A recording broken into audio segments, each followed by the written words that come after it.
tahu, ini bakso ikan, ada telur ayam, lalu ada yang bahan daging itu ada daging kambing, ini kuda seperti ini, lalu ini ada daging sapi, lalu untuk yang ikan kita pakai ikan nilanya ya, pakai dagingnya daging ikan nila yang nanti akan kita filet. Lalu ayamnya, daging ayamnya kita juga pakai bagian dada yang dagingnya lebih banyak. Bahan selanjutnya ada daging babi ya, ini daging babinya. Nah, lalu kita ini ada keju, lalu ada susu. Untuk itu kita pengamatan organoleptik ya, dimana yang pertama ada tempe. Nah, tempe ini kita rebus seperti ini ya, kurang lebih 5 menit saja. Nah, setelah teksturnya ketika direbus dia akan kedelainya akan lebih kelihatan. Untuk rasa hambar ya, karena kita tidak menggunakan tambahan bumbu.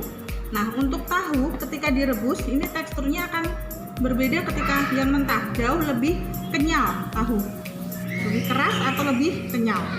Nah, lalu kita ke bakso ikan. Kenapa kita pakai bakso ikan yang lemaknya lebih sedikit daripada bakso ayam atau daging? Nah, ini mentah ya sebelum kita rebus. Nah, ini setelah kita rebus jadi dia lebih empuk dan kenyal. Untuk telur kita pakai perebusan kurang lebih 8 menit, yaitu matang sempurna untuk telurnya. Oke. Lalu keju, kita hanya mengamati untuk keju di sini adalah bahan protein. Lalu ada susunya, susu full cream ya, bisa pakai susu yang low fat juga bisa. Lalu untuk daging kambing ini yang belum diolah ya, dia teksturnya seperti ini, dia lebih pink atau like-nya daging ya, tapi aromanya berbeda dengan yang lain karena aromanya dia lebih menyengat. Nah, lalu untuk daging kambing yang sudah diolah seperti ini, teksturnya lebih keras dia ya, lebih keras tuh ya, lebih keras. Lalu ini untuk air rebusannya sedikit agak keruh tapi masih terlihat putih lah ya. Nah, lalu kita lanjut ke daging kuda. Nah, untuk daging kuda sendiri warnanya sudah beda ya, dia sudah lebih gelap. Nah, untuk perebusannya setelah diolah teksturnya atau seratnya akan lebih kelihatan sekali, lebih keras ya. Ini ya untuk yang daging kuda seperti ini, dia seratnya lebih kelihatan, lebih keras, alot lah ya. Nah, lalu untuk air rebusannya dia jauh lebih kuning daripada tadi yang kambing. Lalu adalah daging sapi. Untuk daging sapi sendiri warnanya merah segar. Nah, ketika direbus aromanya pun sapi tidak segitu menyengat ya. Kuda tadi juga aromanya tidak menyengat. Nah, ini untuk sapi ya, lebih mudah, seratnya tidak terlalu kelihatan dan lebih empuk untuk daging sapinya.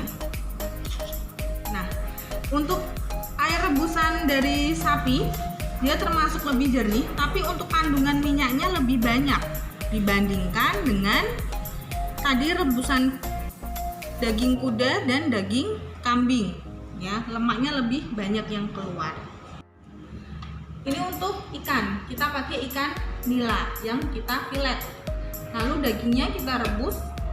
Lalu untuk ikan ini ya lebih empuk dan dia lebih mudah hancur, jadi waktu perebusannya pun juga lebih singkat untuk ikan, paling singkat lah ya dari tadi.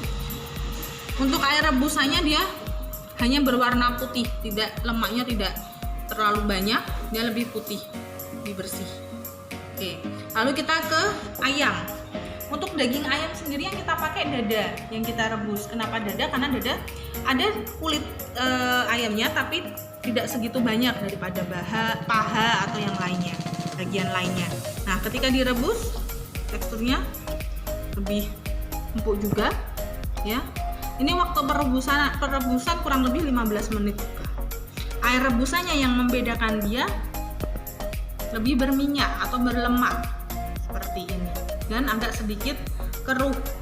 Dia hampir sama tadi dengan minyaknya lebih juga banyak seperti daging sapi. Nah, lalu yang terakhir ada daging babi. Untuk daging babinya ini dia teksturnya lebih pink ya, tapi dia empuk, lebih kenyal. Nah, ketika direbus pun warnanya pink hampir sama, lebih empuk juga. Ya, ini daging babinya. Untuk aromanya ya sama saja seperti daging umumnya, cuma dia warnanya lebih pucat. Air rebusannya pun juga kuning seperti ini. Ya, minyaknya juga lumayan banyak ada. Demikian untuk praktikum materi protein.